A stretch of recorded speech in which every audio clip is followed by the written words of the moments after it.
I was really pleased with the energy that our players played with in the last game.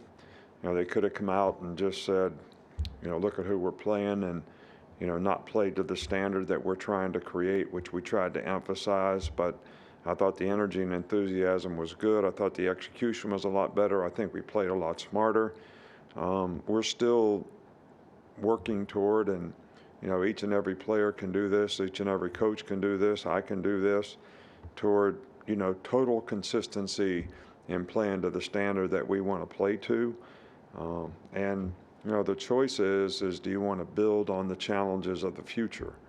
All right, now we're getting into SEC games, and certainly this first game is going to be, a challenge. It's an SEC game. Vanderbilt's 3-1. Much improved, team over last year. They have like 14 starters back, but they're scoring 42 points a game, and they play two quarterbacks. Both of them are very, very capable, very good athletes. They run the ball. They run some options. They very capable passing. 14. Shepard is one of the leading receivers in the SEC. Defensively, these guys they play hard. They're tough. They've given up some yards in their games, but they've played well enough to be able to be effective in winning 3 games. The kicking game is good.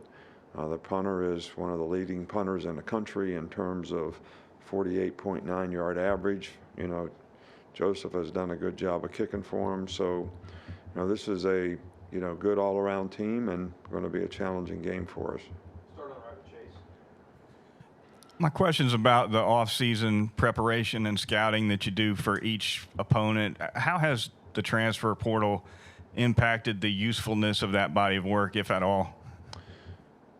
Well, I think it only affects it from a personnel standpoint. It doesn't usually affect it dramatically from a schematic standpoint.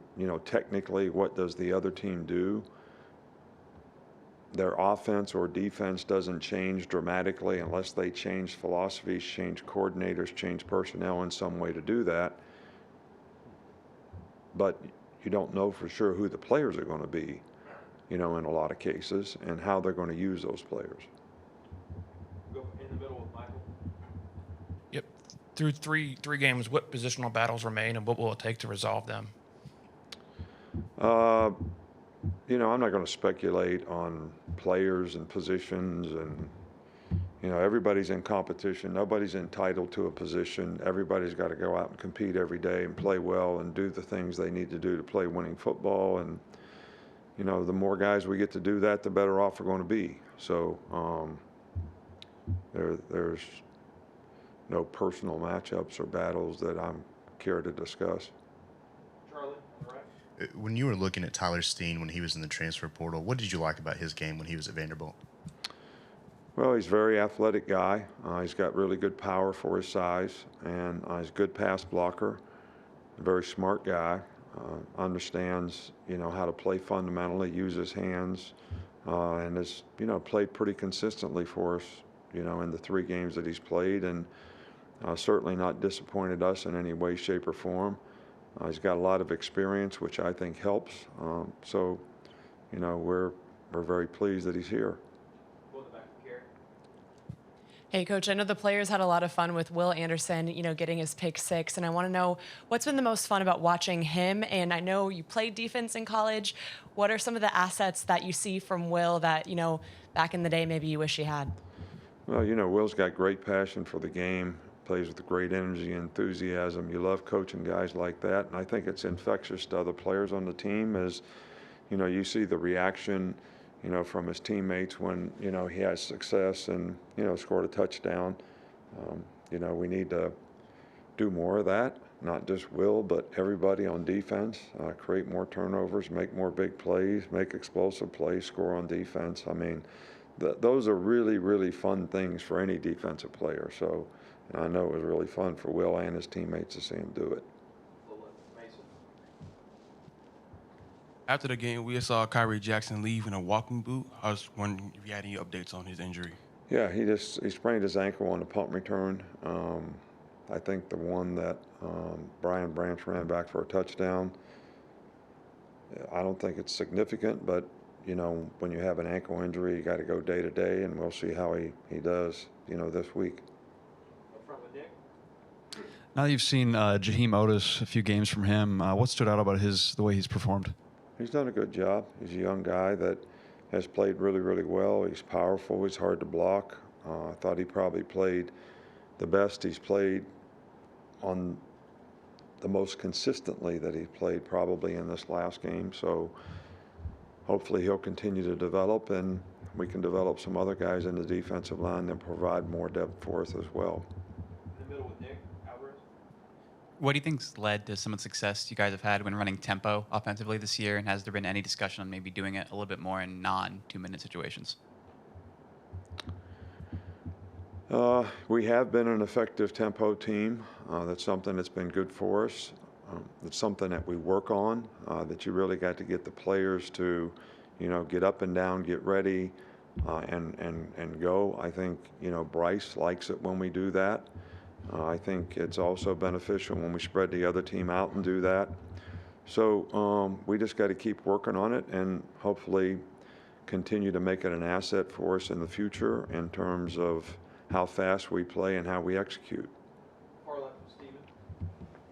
Coach, you mentioned how the challenge of Vanderbilt's going to be, but just watching Coach Lay, how has he, in your opinion, kind of changed that program a little bit?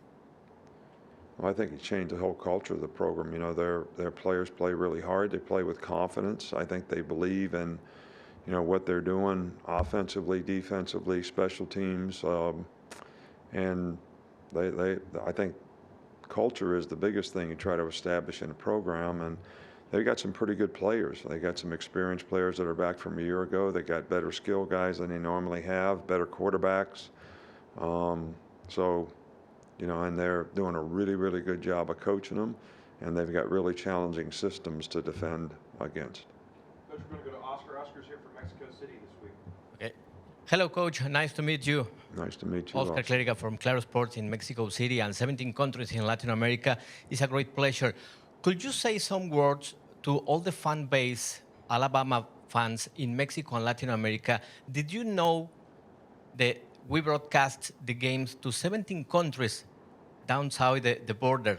What is your opinion about that? And if you could say some words to all the people in Mexico. Thank you very much. Gracias. Yeah, well, we appreciate all the fan support that we get in Mexico, and I wasn't aware of, all these places that, watch us, but I do know that we have an iconic brand that sort of spreads not only throughout the United States, but in some of the bordering countries in Europe. And I think that's a good thing for our program, and I know it's a great thing for our players, but, we appreciate the support. We love it that you love Alabama, and I'll just say roll tide to you. We got time for a couple more. We'll start with Charlie. Let me know if you guys follow up. With Deontay Lawson, we've seen him get some reps at inside linebacker. Just what kind of progress have you seen him make? Well, he's doing a good job. He's much more confident in knowing what to do and how to do it, and I think he's playing with more confidence. I think it takes players a while to develop that, systematically in terms of understanding what's required of me on this play. And a lot of guys, maybe in high school, they just ran and tackled a guy with the ball. But when you're trying to play a systematic defense where everybody has a job to do, and the way you get challenged, offensively in college football now with the kind of plays that people run, everybody's got to be really disciplined in how they read the plays and how they fit the plays. And I think when linebackers sort of get confident in that, then they start playing a lot faster. And I've seen that in, Deontay in his play. Couple there. Finish up, Nick. You mentioned JoJo was day-to-day last week. Is there any update on him and kind of what's the plan when bringing him back, either as a receiver I don't or in the recall pocket? saying that he was day-to-day. Hopefully he's going to start, doing some dry land, running and things this week. But, that's a medical decision. So when he gets back, I really don't know for sure. Can't comment on. I hope it's sometime soon, but I don't know when that might be. Last one with Michael. A year ago on punt returns, there were some blocking issues with penalties. You guys had 8 returns just on Saturday with no flags. What do you attribute that improvement in the blocking?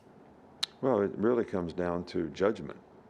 You know, we coached punt returns very similar this year to the way we did last year. You know, clamp the guy, stab and lag the guy, sit and fit the guy. Don't clip, don't blind side hit anybody. Pull off the clip if you have to, which means you just try to shield the guy, don't hit him in the back. We coached all those things ever since I've been here. So players make good choices and decisions because they play with discipline and they understand, you know, the consequences of making bad choices and decisions. And, you know, one of the things that we want to improve on is to be able to play penalty-free and eliminate penalties, even though we still got a few too many penalties in the last game. It was better than the game before, and hopefully we can continue to eliminate that. All right, Coach, that's all we got. All right, thank you.